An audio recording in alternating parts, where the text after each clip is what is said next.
que la persona que está detenida de manera ilegal no puede hacerlo. Como no tiene libertad de locomoción, no se requiere su firma. Segundo, la acción de libertad se puede hacer hasta en un papel higiénico, escribirlo.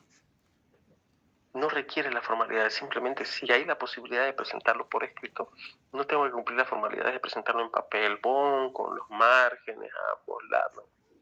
Si hay la posibilidad de hacerlo por escrito o si la persona afectada pudo hacer alguna pequeña notita, esa pequeña notita está en papel higiénico, se puede presentar. Y tercero, en el peor de los casos, se puede presentar de manera verbal. Y las autoridades que conocen esto tienen que darle el trámite de ley. Entonces sí existe una excepción que nos libera de esta excesiva formalidad, pero está únicamente basado en el tema de la acción de libertad, que es cuando una persona se considera que está detenida de manera ilegal, ¿no? Y esto tiene como finalidad que recupere su libertad. Después siempre tenemos que cumplir con las formalidades. No podemos prescindir de ello. Ahora, este título también, el título tercero, perdón, el título cuarto, regula, dice lo que es la contestación, excepciones previas y perentorias. Ahora, quiero que más o menos vayan identificando como una línea de tiempo. ¿Han visto, no ves que yo en la pizarra dibujo una línea y voy haciendo desde el inicio hasta el final los pasos, ¿no ves? Les digo, aquí empieza, aquí va siguiendo el siguiente acto y demás. Cuando nosotros hacemos un resumen de nuestro proceso, de lo que es el proceso civil, empezamos con la demanda. Ese es el primer acto. La demanda la presentamos al juez, el juez la revisa a ver si cumple todos los requisitos, dice, ok, la admite la demanda, que es un acto muy importante. Si el juez no admite la demanda, él no se está haciendo responsable de llevar adelante ese caso y de comprometerse en dictar una sentencia de todo ese caso. Y el juez puede tener eso nos puede tener en suspenso ahí. Si nosotros no cumplimos con los requisitos y nuestra demanda no está bien hecha, él no la admite. Simplemente dice, señores, ¿saben qué? Está mal, corrijan.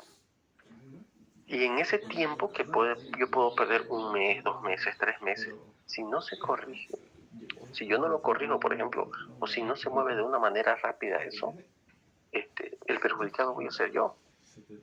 En el tema económico, por ejemplo, cuando hablamos de demandas civiles, como siempre buscamos el tema de una restitución o remuneración económica, ¿ya? Hay que ser muy, muy ágil porque, imagínense ustedes, si ustedes se enteran que yo le voy a meter una demanda, ¿será que para ustedes van a seguir teniendo su plata en sus cuentas bancarias si saben que yo se las puedo congelar? No. ¿Será que ustedes se van a quedar con su autito si saben que yo se lo puedo embargar? No, lo van a vender. ¿Será que ustedes se van a quedar con su casita ahí si saben que yo los voy a demandar y les voy a quitar su casa? No, aunque sea una transferencia ficticia, pero voy a hacer una transferencia para quedarme sin nada. Entonces, yo no puedo darle a la otra parte el tiempo como para que se vuelva insolvente a propósito. Por eso es el tema de la agilidad del proceso, tiene que hacerse rápido. Y hay que ser muy cuidadoso en eso. Si ustedes se descuidan, prácticamente su proceso va a ser en vano, ¿no? Ahora, cuando hablamos de plazos procesales, yo les hablaba del, perdón, título cuarto, siempre me equivoco. Cuando hablamos de la contestación, ¿ya? Que es el acto posterior a la demanda, yo presento mi demandita, el juez la admite y lo primero que hacemos es citar. ¿Se acuerdan que hablábamos de la citación, cierto? Ese primer acto en el cual yo hago conocer al demandado que tiene que venir aquí ante el juez a resolver un problema, ese momento es tan importante porque ya permite que las dos partes tengan conocimiento. Y a partir de ese momento de la citación, al demandado le corre un plazo. Y ese plazo es para contestar. ¿Por qué es importante la contestación? Porque el juez necesita de las dos versiones para poder dar sentencia. Sí o sí el juez necesita de las dos versiones para poder dar sentencia. Yo no puedo, imagínense que no fuera así, que yo no diera la posibilidad, que la norma no diera la posibilidad de que nosotros podamos contestar. Cualquier persona puede venir a demandar, dar su versión y que el juez le diga, sí, está bien, le concedo lo que usted quiera. Imagínense las injusticias que podrían pasar. Obviamente sabemos de que la mayoría de las personas que ya son llevadas a juicios es por un motivo y que aún así, estando en el proceso, tratan de incumplir con su compromiso. Pero si no existiera esa posibilidad de contestación, yo no podría incorporar mi versión, yo no podría defenderme, no podría decir tal vez que si me están demandando no sé, por una supuesta obligación, demostrarle al juez de que yo ya cumplí con esa obligación, que esta persona es una viuda que quiere sacar doble provecho y quiere cobrarme 2 veces. Entonces, me permite incorporar mi versión para que el juez, escuchando a las dos partes, pueda dictar una resolución objetiva, sea ético, porque si no, técnicamente cualquier persona podría demandar y salirse con la suya. Ahora, cuando hablamos de la contestación, entonces yo tengo que cumplir las mismas formalidades. Hacerle un cuentito, responder absolutamente todas las versiones que esa persona dijo. Si corresponde, negar todo lo que esa persona dijo. Adjuntar toda la prueba que yo tenga para desvirtuar lo que esa persona está diciendo. Porque ha habido casos en que gente demanda, por ejemplo, demanda pago de documentos cuando ya han sido pagados. Entonces, cuando suceden este tipo de cosas, yo puedo plantear excepciones previas. No sé si ven aquí. Habla de, regula la contestación y excepciones previas, dice, y perentorias. Las excepciones previas son mecanismos de defensa que me faculta la ley para que yo me pueda defender y pueda retrasar el proceso. ¿Ya? Las excepciones previas son simplemente eso. No sé si ustedes vieron con el doctor Coca eso. ¿Pudieron estudiar algo de las excepciones previas y excepciones perentorias?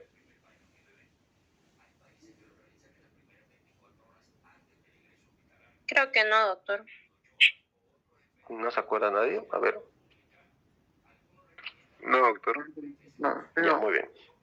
Entonces, las excepciones ya lo van a ver ustedes en el código, ya les dije, tienen que leer. No nos va a dar por un tema de tiempo hacer el avance artículo por artículo, pero tienen que leerlo. Las excepciones son mecanismos de defensa que la ley me faculta a mí plantear para que yo pueda, uno, dilatarlo el proceso, o dos, tumbarlo y extinguirlo el proceso. O sea, existe una posibilidad en la que, aunque a mí me estén iniciando un juicio, yo pueda agarrar y terminar el juicio y que quede sin efecto. Esa es la excepción perentoria. Las excepciones previas simplemente sirven para dilatar el proceso. Ahora, la diferencia, por ejemplo, de una previa sería de que, mire, ¿sabes qué? Usted me está demandando a mí como empresa, pongamos un ejemplo. Ustedes me están demandando a mí como empresa, ¿ya? Y la empresa obviamente tiene su representante legal. Yo soy el representante legal de la empresa. Entonces, la demanda la dirigen contra Daniel Bejarano Piccolomini. Cuando a mí me citan, yo voy al juzgado y les digo, ¿saben qué, señores? Planteo una excepción. ¿Qué tipo de excepción quiere plantear usted? No, usted es el representante legal de la empresa. Sí, yo era representante legal de la empresa, pero ya renuncié. Y justamente renuncié porque yo tengo el mismo problema que ustedes. A mí esta empresa me debe. Entonces yo también lo voy a demandar. Entonces hago conocer de que yo ya no soy representante legal, de que ha habido un error en identificar la representación y la personería. Entonces a mí ya no me pueden demandar. La empresa está ahí, vayan y molesten. Entonces, ¿qué es lo que yo logré? Como persona, me liberé del proceso, pero no lo extinguí el proceso. El proceso sigue ahí. ¿Qué es lo que hay que hacer ahora? Hay que subsanarlo, redireccionarlo y buscar a la persona que actualmente es el representante legal. Entonces, ¿qué fue lo que hice? Gané tiempo. Muchas empresas hacen eso, los hacen renunciar a sus trabajadores de manera ficticia para ganar tiempo y decir, no, ¿saben qué? Mire, yo no soy parte, así que vayan y demanden a quien tiene que ser. Pero es una forma en la que yo puedo objetar u observar de que la demanda está mal dirigida, tal vez contra la persona incorrecta o en el domicilio incorrecto o cualquier tema de formalidad me puedo agarrar de ahí. Ahora, la otra excepción, la excepción perentoria, lo termina el proceso. Así como les comentaba hace rato, si ustedes me quieren demandar por una deuda de $10,000 y ahí tienen su letra de cambio, su cheque o lo que sea que acredita que yo les debo $10,000 y lo presentan al juez, el juez va a decir, sí, existe el documento. Oiga, señor, venga y pague. Y yo al momento de venir en el primer acto planteo la excepción perentoria y le digo, ¿sabe qué, señor juez? Estos tipos son unos maleantes. Aquí está la constancia de que yo pagué. La excepción perentoria termina, lo acaba el proceso, como si nunca hubiese existido. Las excepciones previas no, las previas mantiene vivo el proceso, solo que simplemente obliga a la parte a que lo tenga que reformular y reconducirlo y corregirlo. Ahora, Hay una palabrita más aquí que habla de la reconvención. ¿Alguien sabe lo que es la reconvención? ¿Alguien alguna vez ha escuchado lo que es una reconvención? Okay. No, díganlo. Tengo Pongamos este entendido ejemplo. que es la contrademanda que hace la otra parte, la parte demandada. Exactamente. Por ejemplo, usted me demanda a mí y más bien cuando yo vengo, yo soy el ofendido y yo lo demando a usted. Entonces, eso es una reconvención. Como dice él, es la contrademanda. Hay dos demandas dentro de una misma causa. Yo lo estoy demandando a él y él me está demandando a mí. Se puede porque tal vez hay argumentos, obviamente, y si hay fundamentos, el juez lo va a resolver. Y al final del proceso, no importa que él me hubiese demandado primero a mí, tal vez si mis argumentos y mis pruebas y mi versión es más creíble y es más organizada y está bien respaldada, a pesar de que él hubiese sido el demandante inicialmente, la sentencia va a salir en su contra. Y a él le pueden imponer multas, le pueden poner daños y perjuicios, le pueden poner pago y un montón de cosas. Entonces, la reconvención es cuando la persona de contrademanda. Yo fui demandado, pero tengo los fundamentos, puedo plantear dentro de ese mismo proceso la demanda contra quien me demandó. Interesante. No se da mucho, pero es muy interesante. Y el otro punto es la acumulación de pretensiones, dice. La acumulación de pretensiones no es otra cosa que la acción que realiza el juez identificando uno por uno todos los puntos que las partes solicitan, ¿no? Si ustedes me piden, por ejemplo, que yo les regale nota y les ponga 100 y hay otros que vienen y me piden, no, que yo les ponga 200, y yo todas esas peticiones que ustedes me están haciendo las voy a identificar, las clasifico. Este grupo me está pidiendo tal cosa, este otro grupo me está pidiendo otra cosa, y dentro del proceso voy a determinar cuál de esas peticiones se cumple, cuál se acredita y cuál se demuestra y cuál merece obviamente que yo dé cumplimiento. El juez es el único que tiene esa facultad ya de identificar y acumular esas pretensiones. Tal vez me están pidiendo lo mismo, entonces yo para qué voy a resolver dos cosas de manera paralela cuando me están pidiendo lo mismo. Entonces, todas esas peticiones que nosotros le hacemos, las pretensiones que tienen las partes cuando acuden al juez, las clasifica, las ordena y las resuelve. Ahora, hay un detallecito en esta última parte del título cuarto. Dice, establece las consecuencias del silencio o incomparecencia. ¿Se acuerdan? ¿Ustedes conocen la diferencia entre lo que es la acción y la omisión? ¿Entienden la diferencia entre acción y omisión? Bueno, básicamente la acción sería hacer algo y la omisión sería no hacer nada. Exactamente. Y cuando hablamos en el área penal, por ejemplo, la omisión es dejar de hacer algo que la ley me manda a hacer. Yo siempre doy el ejemplo del accidente de tránsito. Si nosotros somos testigos de un accidente de tránsito que alguien atropella a una persona que está delante de nosotros estamos en nuestro vehículo y el de adelante atropella a alguien, y yo me paro ahí y veo a la persona que está herida, botada en la calle, ¿qué es lo que tendría que hacer? Moralmente y legalmente, tengo que ayudarlo. No, pero yo no lo hago porque está sangrando mucho y me va a manchar mi auto y me voy. Entonces, esa omisión, el no hacer lo que la ley me manda, me genera consecuencias. Vámonos al tema civil. Aquí dice, se establecen las consecuencias del silencio o incomparecencia. Primero hablemos del silencio. Antes, en toda lo que es la normativa, y no solo civil, toda nuestra normativa boliviana tenía una figura muy interesante. Por ejemplo, si ustedes si a ustedes les llegaba un caso ya iniciado, ya avanzado, a punto de llegar a sentencia, y ustedes lo estudiaban el caso y veían que al inicio del proceso hubo un error, una notificación mal hecha, un plazo que no se cumplió, cualquier cosa. La gente antes decía, uy, qué belleza, ya le pillé el proceso. Que avance el juicio. Cuando estemos llegando a sentencia lo voy a tumbar. Y así se manejó mucho tiempo la justicia boliviana. Habían vicios procesales y nunca se decía nada, una persona se quedaba calladita. Y al final, cuando ya estaba a punto de salir la sentencia, planteaban su incidente de nulidad o se quejaban Y los jueces anulaban absolutamente todo y hacían que el expediente y el proceso vuelva a cero prácticamente. Ahora ya no pasa eso. Cuando se habla de este silencio, las consecuencias del silencio, está vinculado al tema de los actos consentidos, ¿ya? Y de la obligación de hacer notar en el primer acto cuando hay algo mal. La normativa ahora civil establece que, ¿saben qué, señores? Si nosotros estamos llevando un juicio y hay un vicio procesal, en el primer acto ustedes tienen que denunciar eso. No pueden esperar a que pase el tiempo y después tratar de utilizarlo. No, ustedes ya perdieron la posibilidad de quejarse. Ya no es como antes. Ahora ustedes en el primer acto. Y si ustedes no se quejan, si guardan silencio, están consintiendo ese acto. Una consecuencia de ese silencio de las partes es que yo después ya no puedo reclamar. Yo después ya no puedo pedir nulidad. Si yo veo que se hace algo mal dentro de mi juicio, tengo que a la primera reclamar, a la primera solicitarle al juez que corrija y que reconduzca todo el procedimiento.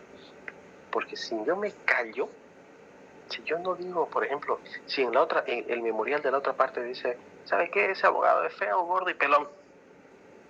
Si yo no digo, no, eso es mentira. Yo no soy ni feo ni gordo. Pelón puede ser, pero no soy ni feo ni gordo. Si yo no niego los argumentos, porque la ley me obliga a que yo acepte o niegue, si yo me quedo callado, prácticamente estoy consintiendo. Y el que calla otorga.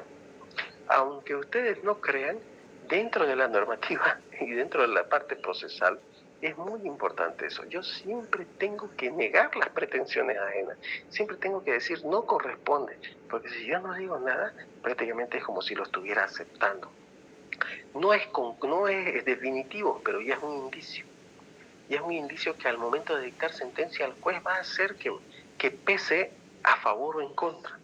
Entonces, si yo soy vivo como abogado y presento memoriales y la otra parte no me los objeta cuando yo los notifico, no dice nada, no se queja, no los niega, entonces yo puedo utilizar esos indicios a mi favor al momento de pedir la sentencia. ¿Por qué? Porque la ley obliga a que las partes no se queden en silencio. Ese es el tema de la obligación que nosotros tenemos de responder cada uno de los argumentos y cada una de las pretensiones que hay. Inclusive, en materia laboral, el artículo es tan bien redactado, a pesar de que nuestra normativa laboral tiene 80 años, esa ley está tan bien redactada que textualmente el Código Laboral nos dice que nosotros tenemos que negar o aceptar los hechos. Si nosotros no negamos, prácticamente los estamos aceptando. Así de sencillo, ¿verdad? Ahora, el otro punto dice consecuencias por la incomparecencia. Imagínense, ¿qué pasa si a ustedes los demandan, los citan para que vayan? Estamos hablando de civil, no penal. Si a ustedes los citan para que vayan ante el juez y ustedes no van, ¿cuál creen que es la consecuencia de esa incomparecencia, de no comparecer ante el juez?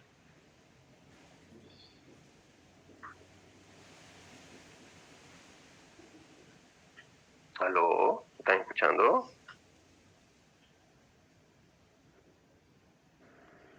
¿Se escucha, doctor? Ya. No supiera decirle. A ver, alguien. Doctor, ¿será que puede repetir lo que dijo? O sea, ¿cuál fue su pregunta? La pregunta era, ¿cuál creen ustedes que es la consecuencia? Si un juez civil me cita, me notifican para que yo vaya ante él a una audiencia y yo no voy, ¿cuál creen que sería la consecuencia de no comparecer, de no ir y presentarme a él cuando él me llama? ¿Lo notificará nuevamente o no? Bueno, no hay notificación, ¿no? A ver, piensen. ¿Cuál creen que sería la consecuencia? Yo como juez les digo, ustedes saben que tienen que venir tal día y tal hora. Y ustedes no vienen. ¿Habrá una consecuencia? Creo que al no presentarse, doctor, está aceptando algo así, que continúe el proceso, que tiene la razón. Ya, ¿quién más se anima?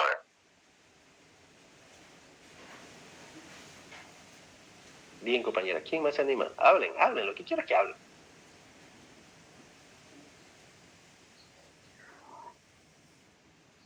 De ya nomás, dice, es la asistencia, pues, ¿no? La obligación a ir, y si uno no va, pienso que en la próxima ya él le termina nomás, pues, ¿no? El juez, a los hechos que no ha habido la actitud de ir a comparecer, entonces está aceptando. Por ejemplo, en materia penal, si un fiscal a mí me convoca para que yo vaya y yo no voy, inmediatamente se emite mandamiento de apremio. Y de donde sea van y me alzan y me traen ante la autoridad para que yo dé mi declaración. En materia penal esa es la consecuencia del incumplimiento. Mandamiento de apremio ese ratito, ¿para qué? Para que donde yo esté, no importa qué es lo que esté pasando ni dónde, me alcen y me lleven ante la autoridad. Yo dé mi declaración y ahí la autoridad va a determinar si me quedo preso o me deja libre. Pero si yo no voy a una convocatoria en materia penal, mandamiento de apremio, directito. Ahora, en materia civil obviamente no es así, porque en materia civil no importa la cantidad de dinero que esté metida en el juicio, no importa que sean 100 pesos o 100 millones de dólares, no hay cárcel por deuda. Entonces no va a existir el hecho de que por el incumplimiento o inasistencia a una audiencia se vea afectada su libertad. Primer punto. Segundo punto, depende del proceso, las consecuencias pueden variar. Si es un juicio ordinario, el común largo, y yo no asisto a una audiencia, el juez puede suspender la audiencia y advertir a la parte que justifique por qué no asistió. Y si no justifica, señala una nueva audiencia. Y si en esa nueva audiencia no viene, pena, y lo lleva adelante el acto. Porque el proceso no se puede retrasar por el incumplimiento de la inasistencia de las partes. Pero le da la oportunidad de que justifique qué fue lo que pasó. Antes no existía eso. Antes había jueces que directamente decían, no vino, está fregado. Quiere decir que está aceptando todo, así como dijo el compañero. Entonces, si no viene a defenderse es porque es verdad. Más o menos. En nuestro léxico cruceño. Entonces, y eso, obviamente, no permite que sea un proceso imparcial. Imagínense que ustedes de verdad se enferman o cuando están yendo a la audiencia tengan un accidente y no pueden llegar a la audiencia. Entonces, el juez está obligado a darle la oportunidad a ustedes de que justifiquen dentro del tercer día por qué su inasistencia. Si justifican que fue un motivo de fuerza mayor, algo ajeno a su voluntad, perfecto, no hay problema, señalamos nueva audiencia en esa nueva audiencia. Ahora, si no justifican, tienen sus consecuencias, pueden tener su multa. ¿Por qué? Porque le están haciendo perder el tiempo al juez. ¿Y el juez es pagado por quién? Por el Estado. Bueno, es pagado con plata de todos nosotros a través del Estado, porque el Estado no pone un peso, ¿no? Entonces, pero es plata de todos. Entonces se está generando un daño. Entonces por eso a ustedes le ponen una multa. Eso es en el juicio normal, ordinario. Pero hay algunos tipos de procesos que son más cortitos, que tienen una consecuencia también muy interesante cuando la persona es citada ante el juez y no aparece. No sé si ustedes conocen o han escuchado sobre las medidas preparatorias de reconocimiento de firma. ¿Alguien ha escuchado alguna vez sobre la medida preparatoria de reconocimiento de firma?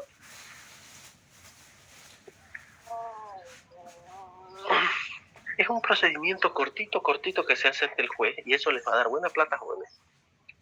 Es un procedimiento cortito que se hace ante el juez para todos esos documentos que la gente firma sin ir a la notaría. Y les cuento que hay millones. La gente tiene el hábito de que, queremos hacer un contratito, ya hagamos un contratito de préstamo, de lo que sea, pero entre nosotros nomás si tenemos confianza y no van a la notaría. Y después la persona le falla y el otro fregado quiere activar su documento, pero su documento no cuenta con todas las formalidades, no tiene reconocimiento. Entonces hay una vía, hay un camino para que ese documentito que se firmó entre las partes y que no fue reconocido por un notario de fe pública tenga la validez. Ese procedimiento se llama medida preparatoria de reconocimiento de firmas y es que yo haga una pequeña demandita, lo presento al juez y le digo, ¿sabe qué, señor juez? Este documentito yo lo firmé con Ruth Bania y ella aquí dijo que me iba a devolver 100.000 bolivianos y quiero que usted lo reconozca este documento. ¿Qué hace el juez? El juez va a emitir una citación a nombre de Ruth Bania y le va a decir, ¿sabe qué, señorita o señora? Véngase usted a mi oficina tal día, tal hora, porque hay una demanda en su contra. Y si ella no viene, el juez dice, muy bien, se da por reconocido el documento. En este tipo de procedimientos, el juez puede resolver de 3 formas. Imagínense que yo los demando a ustedes para reconocer un documento, aunque no sea su firma. Yo puedo inventarme un documento, ir a presentarlo al juez y pedirle al juez que lo reconozca y que tenga validez ese documento. Cuando ustedes lo citan, Si ustedes van ante el juez, pueden decirle, ¿sabe qué, señor juez? Esa no es mi firma. Y el juez no lo reconoce. Pueden ir a decir, sí, es mi firma. Y listo, tiene validez. Y si ustedes no van, automáticamente el juez lo toma como si fuera cierto. Y lo da por bien hecho. Y lo reconoce el documento. Y ustedes no se imaginan la cantidad de fraudes que se hacen con ese tipo de procedimientos. Porque hay gente que se inventa en una hojita de cuaderno y hace, no sé, el otro día vi un tema de prestaron 3.600 bolivianos y hicieron un documentito donde supuestamente eran 35.000 bolivianos. Y ese documentito en una hojita de papel, de un cuadernito todavía medio oficio, toda mal arrancada, eso fue lo que llevaron al juez y le pidieron al juez que lo reconozca. Y el juez lo reconoció porque existe el procedimiento. Entonces, hay consecuencias en caso de que ustedes no comparezcan al juez cuando el juez los cita. Pero depende de qué tipo de proceso. Si es dentro de un proceso ordinario, lo primero que va a pasar es que ustedes le van a pedir que justifiquen su inasistencia. Si no justifican, hay consecuencias. Pero en este otro tipo de procesos cortitos, le estoy dando como ejemplo el de la medida preparatoria de reconocimiento de firmas, que lo vamos a ver más adelante, en ese tipo de actos, si yo no voy, automáticamente lo perdí el proceso porque el juez ya está reconociendo un documento en mi contra, como si yo lo hubiese firmado. Tal vez yo ni lo firmé, pero por mi negligencia de no ir, automáticamente estoy perdiendo. Y la otra parte va a tener un documento que va a cumplir con todas las formalidades y que va a tener la misma calidad de un documento que fuimos y firmamos en la notaría. Interesante es ese tema, tienen que tener mucho cuidado. En la práctica van a ir aprendiendo. ¿Preguntas hasta ahí? De todo el título 4. Sí, docente, yo tengo una con respecto a lo que acaba de decir. ¿Qué pasa, digamos, si uno va, digamos, del juez y a pesar de que sí es su firma ese documento mal arrancado, por así decirlo, como usted lo mencionó, no lo reconoce, el juez ahí... la pregunta era de que no lo valida o lo valida, digamos, a pesar de que sí es... Pongámoslo así. Usted y yo, usted es mi abogada, yo soy el que firmé el documento y es cierto, a mí me deben 100.000 bolivianos con ese documento. Citamos a la persona y la persona vino y dijo que no era su firma. Entonces, ¿cuál va a ser la consecuencia? Y el juez va a decir, muy bien señores, vino la persona, cumplió con el llamado que le hice y negó que esta es su firma. Entonces me va a decir a mí, ¿sabe qué, señor? Siga lo que corresponde por ley.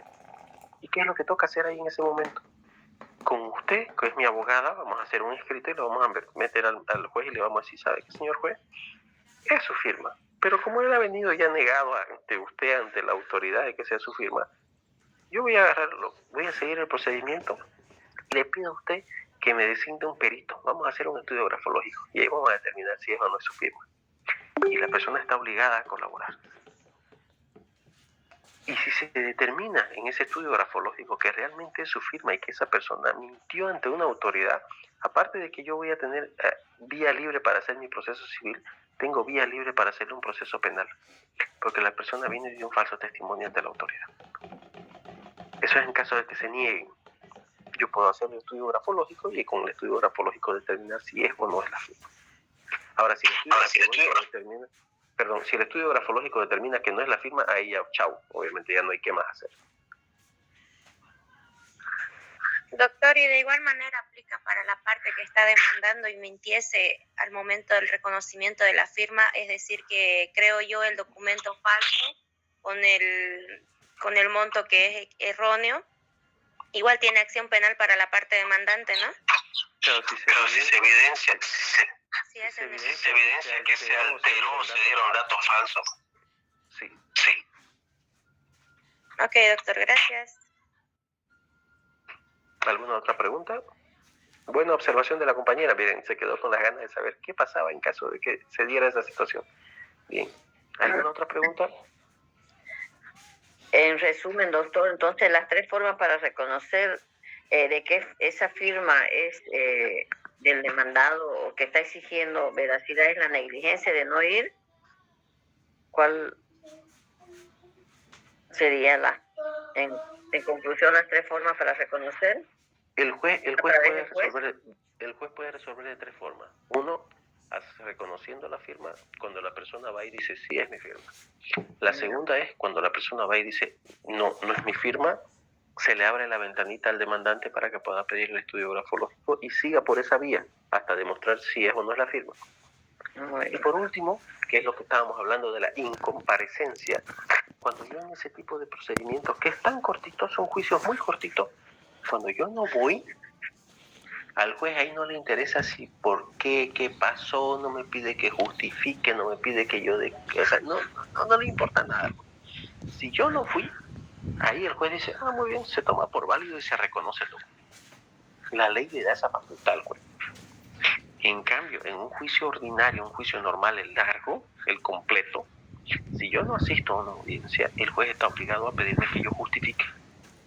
Y si no justifico, tengo mi sanción. Estábamos hablando de incomparecencia y de responsabilidades o consecuencias por no asistir, ¿se acuerdan? Sí. Gracias. Muy bien.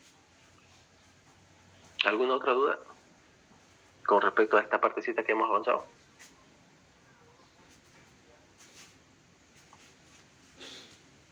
Creo que se entendió, doctor. Ya, muy bien. A ver, vámonos al otro entonces. Título 5, las audiencias y las pruebas. ¿Se acuerdan que estábamos viendo, no es uno de los principios de la oralidad? A ver, ¿se acuerdan que estábamos hablando de la oralidad? ¿Alguien que se anime? ¿Qué es la oralidad? Saber hablar, expresarse correctamente, tal vez, no sé. Ya, sí, no está mal, pero cuando hablamos de la oralidad como un principio dentro de lo que es el procedimiento civil, ¿qué entienden ustedes? Es como principio. ¿Se acuerdan cuál es la diferencia entre un principio, cierto, un derecho y una garantía? Ustedes han llevado constitucional. Yo ya les hice la observación en clase. Tienen que saber lo que es un principio, un derecho y una garantía. Cuando hablamos de principios, tenemos que entender que el principio es ese camino o la ruta que nos muestra la norma en cómo se tiene que interpretar, cómo debe interpretarse la norma. En teoría es el estándar más alto, la forma más noble en la cual se tiene que interpretar la norma. Y cuando hablamos de oralidad, que fue que se implementó la oralidad en el proceso civil con este código, que está mal hecho, pero bueno, habla de que nosotros tenemos la posibilidad de exponer nuestro conflicto, nuestro problema de manera directa con el juez. Hacerlo todo de manera oral, ya no en papeles como antes, porque el papel aguanta todo. La oralidad nos permite tener un contacto directo con la autoridad y que nos escuche y que vea cuál es la situación. Las partes están ahí, hay un conocimiento un pleno, directo. No es lo mismo que yo hable por teléfono con alguien. Es como dicen, ¿no? A mí me puede hablar alguien por teléfono o por WhatsApp. Yo ya no sé si es hombre, mujer, demás, y hasta yo me puedo enamorar de alguien que no sé quién, ni siquiera quién. En cambio, de verlo de frente es otra cosa. La oralidad le ha permitido al juez tener un conocimiento directo con las partes. Entonces, eso le permite al juez también tener la facultad de poder decidir de una manera más efectiva y resolver de manera plena el conflicto. Ahora, regula los principios de oralidad y concentraciones. ¿A qué creen que se refiere el principio de concentración? A ver, busquen en su teléfono ahí, o si están en su computadora. Principio de concentración. O si tienen su código procesal civil a mano, búsquenlo.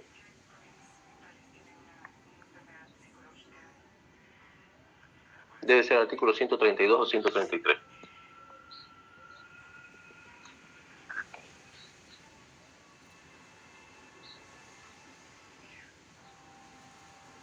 El que lo pille lo lee, por favor.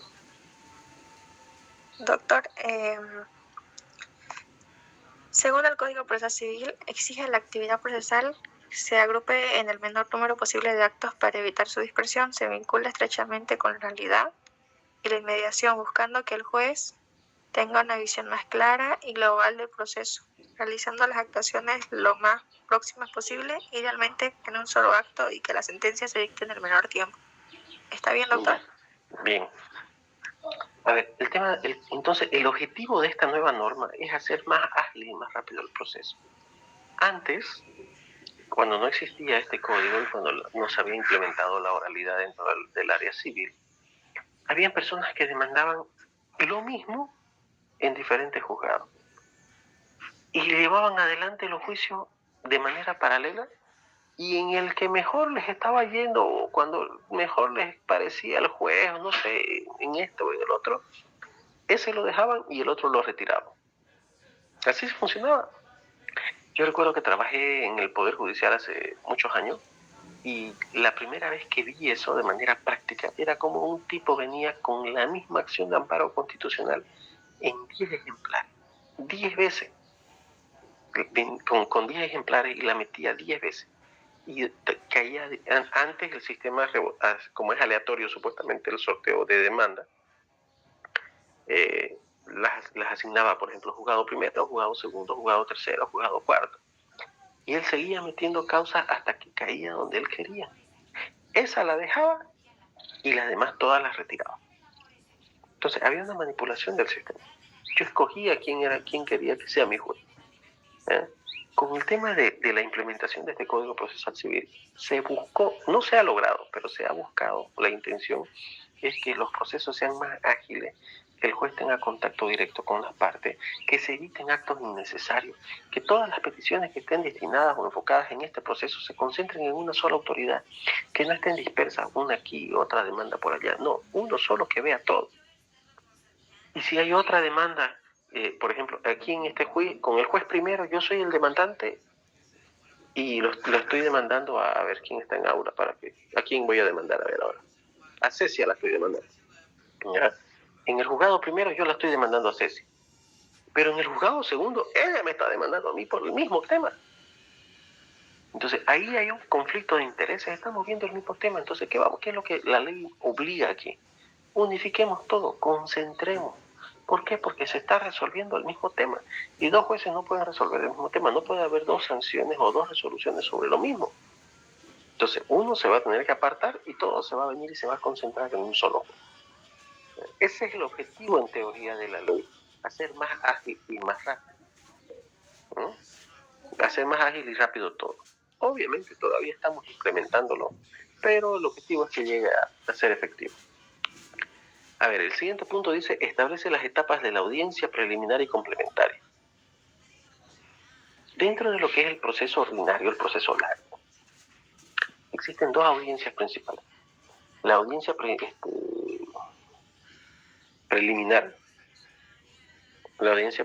que es la primera audiencia que se lleva, donde se resuelven absolutamente todas las cosas antes de entrar a la audiencia de juicio. Por ejemplo, cuando yo planteo las excepciones y digo que, no sé, la persona no corresponde que me demanden a mí porque yo ya renuncié como representante legal, ¿se acuerdan que le decía, no? Una excepción de impersonería. En esa audiencia preliminar se resuelve este tema. Si yo presenté una excepción de pago total, donde ya le demostré al juez de que en realidad esta persona se está queriendo hacer la vida y quiere sacar provecho adicional de algo que yo ya cumplí, en esa audiencia preliminar se resuelve. Todas las peticiones que yo hago, todos los errores, todas las correcciones que tiene que hacer, todo lo que es producción de prueba, absolutamente todo se hace en esta audiencia preliminar. ¿Para qué? Para que una vez concluido esto, nos pasemos a la segunda audiencia, que es la audiencia complementaria, que es donde ya no podemos discutir de cuestiones accesorias.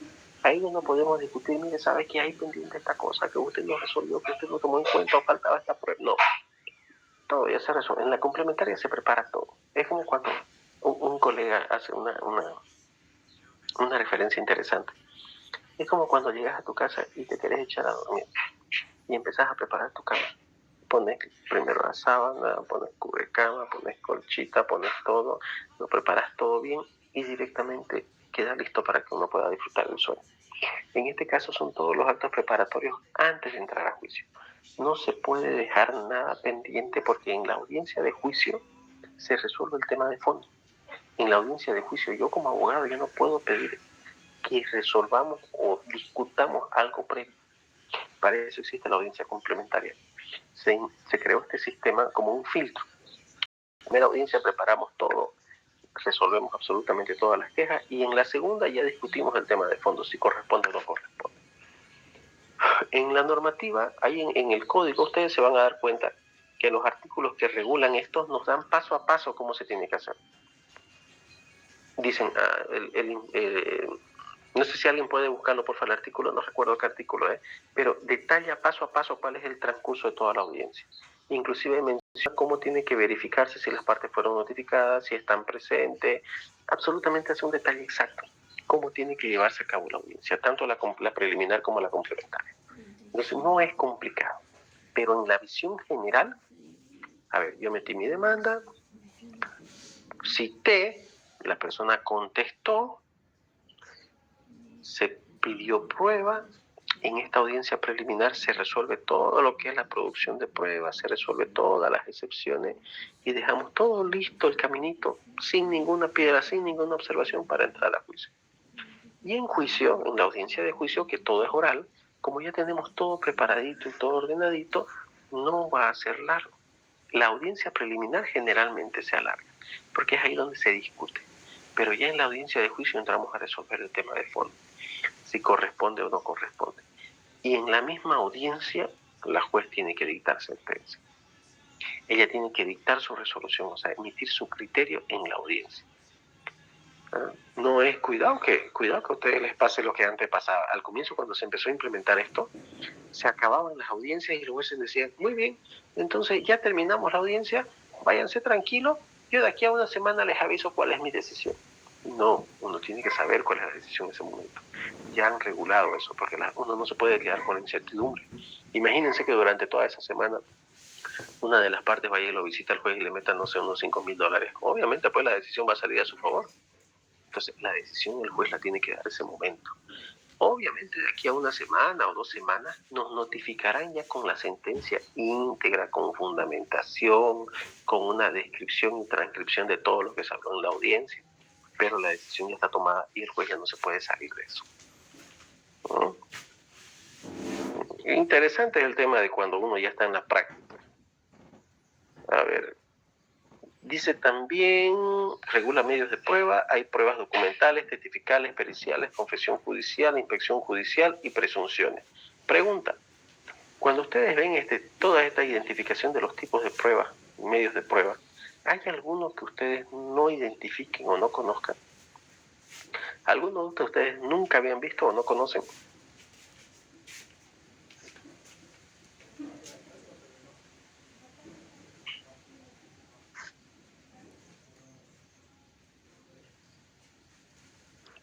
¿Aló?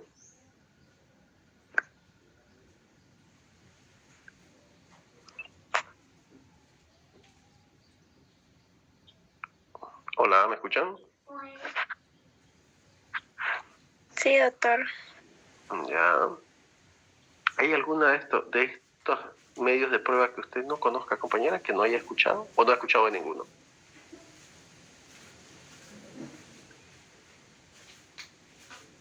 No, docente. Ya. A ver, ¿qué cree usted que es una prueba documental?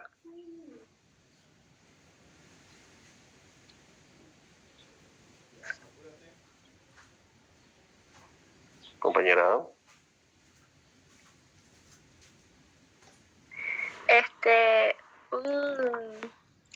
Un documento, se podría decir. Maribel, ¿no? Sí. Ya. Bien, eso es. La prueba documental son todos los documentos, todo lo que es papel que yo puedo meter. Todo lo que es papel o un CD o unas fotografías. Todo lo que es un documento es prueba documental, su mismo nombre lo está diciendo. Ahora, la otra, prueba testifical. ¿A qué cree que se refiere la prueba testifical?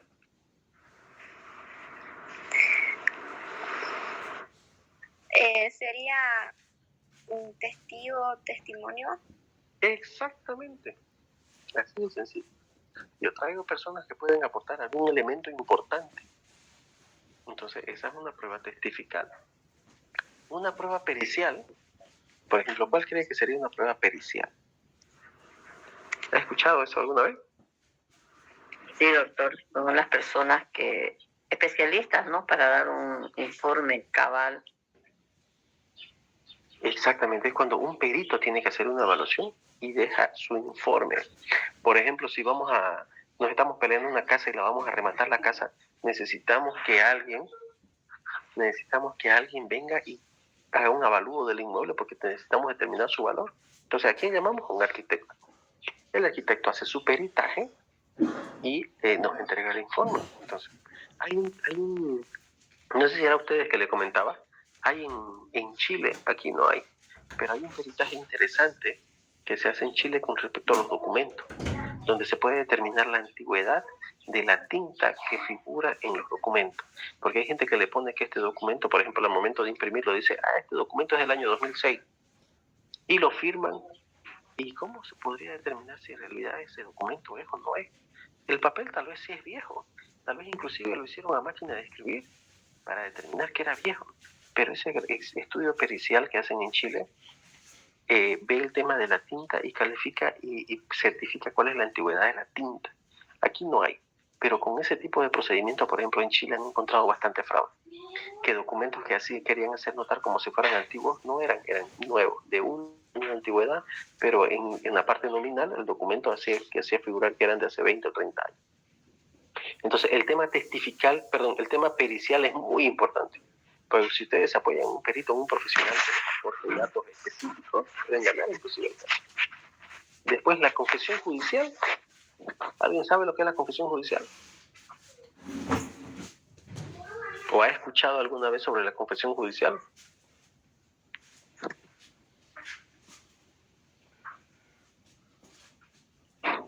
No, doctor, no. Ya, la confesión judicial es casi lo mismo que la prueba testifical. O sea, es que alguien venga y diga cosas dentro del juicio, pero la confesión judicial es exclusivamente para el demandante y para el demandado. Yo, por ejemplo, si pido confesión judicial y yo soy el demandado, lo voy a obligar al demandante que vaya y se sienta ahí ante el juez y responda a una serie de preguntas. Y viceversa, si yo como demandante planteo la confesión judicial, lo voy a obligar al demandado para que venga y se siente. Entonces, la confesión judicial solamente es para las partes, demandante y demandado, para nadie más. En cambio, la declaración testifical yo puedo traer a cualquier persona, al tío, al vecino, al amigo, a la exnovia, a cualquiera puedo traer. La siguiente es la inspección judicial. La inspección judicial no es otra cosa que pedirle al juez que vaya y vea por sus propios ojos algo, que vayamos al lugar a hacer una inspección. Podemos hablar de que, no sé, hay un daño, por ejemplo, imagínense, ustedes tienen un árbol grandote en su casa y que una rama, es tan grande ese árbol que hay una rama sobre mi casa y que cualquier ratito se va a caer y hasta se está partiendo. Entonces yo hago una demanda contra ustedes y los obligo a que prácticamente talen ese árbol. No, pero ustedes no quieren talarlo porque es un árbol hermoso, grande y hasta, no sé, es el único que le da sombra. Entonces puedo yo pedirle al juez que venga y vea cuál es el riesgo. O sea, hay una infinidad de situaciones por las que se puede pedir inspección judicial, pero corresponde, o mejor dicho, es simplemente la petición que se le hace para que el juez salga a su oficina, se vaya al lugar y vea qué es lo que está pasando. Y las presunciones, el último, que es muy importante. Un medio de prueba que yo puedo utilizar a mí son las presunciones. ¿Se acuerdan hace rato que yo les decía? Cuando alguien diga algo en un memorial, ustedes tienen que decir falso. Sí o sí tienen que pronunciarse con respecto a eso. Si ustedes se callan y consienten eso, si a mí me dicen que yo soy un mal abogado y yo no refuto eso, ya está quedando un detallecito en que yo estoy consintiendo ese argumento. Y al final yo puedo utilizar esa presunción como un medio de prueba para obtener una sentencia a mi favor. Entonces, de mucho cuidado que ustedes siempre respondan todos los argumentos. No es necesario complicarse, no es necesario explicar. Si a mí me dicen feo en un memorial, no es necesario que yo también lo insulte, no, sino simplemente enfocarme. Es decir, los argumentos planteados en el memorial correspondiente a tal y tal y tal, los niego, son falsos. Y listo, suficiente. Pero no dejarlos al aire. ¿Por qué? Porque estas presunciones se pueden utilizar como un medio de prueba. Yo le puedo decir al juez, ¿sabe qué, señor juez? Yo dije esto, y usted se dio cuenta que cuando lo notificamos él nunca lo negó. Es que es cierto, pues. Además, mire, aquí también en otro memorial lo dije, esto, y como nunca lo negó, porque no tiene la moral para negarlo, es cierto.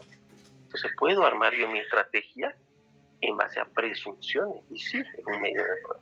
Entonces hay que ser muy cuidadoso con eso. Y, a ver, el último, establece el valor probatorio de cada medio y las reglas de cada medio de prueba y las reglas de la apreciación judicial. Aquí, por ejemplo, el juez tiene una libertad amplia para valorar. Muy amplio. Es el criterio del juez prácticamente el que nosotros tenemos que cumplir y tenemos que asumir. ¿Qué es lo interesante del proceso judicial y de cualquier proceso? Las partes demandantes y demandadas, o sea, las partes en cuestión del conflicto, no tuvieron la capacidad de resolver su problema de una manera directa afuera del juzgado. Entonces, cuando acuden al juez, la ley les quita esta facultad de resolver su problema y se la da al juez. Y la decisión que tome el juez es la que se va a cumplir, no importa cuál sea. Uno va a perder, uno va a ganar. Entonces, la calidad, la capacidad que tiene el juez de valorar toda la prueba es amplia. Porque nosotros solitos fuimos y le dimos la facultad al juez y le dijimos, ¿sabe qué? No pudimos, usted resuelve. Entonces esas facultades que tiene el juez son muy amplias, pero siempre está sujeto a responsabilidad. Porque si saca una sentencia un juez y resulta que no toma en cuenta una prueba que yo presenté que era muy importante o era específica, yo puedo decir, ¿sabe qué, señor juez? Usted hizo mal su trabajo y yo lo voy a denunciar o puedo apelar. Puedo presentar una queja y que ese trabajo del juez lo manden a una instancia superior y esa instancia superior la revisen para ver si él cumplió o no cumplió con toda la formalidad. Eso ya lo vamos a ver cuando estemos hablando de apelación. ¿Ok? ¿Alguna duda con esta segunda parte? Título 5 sería.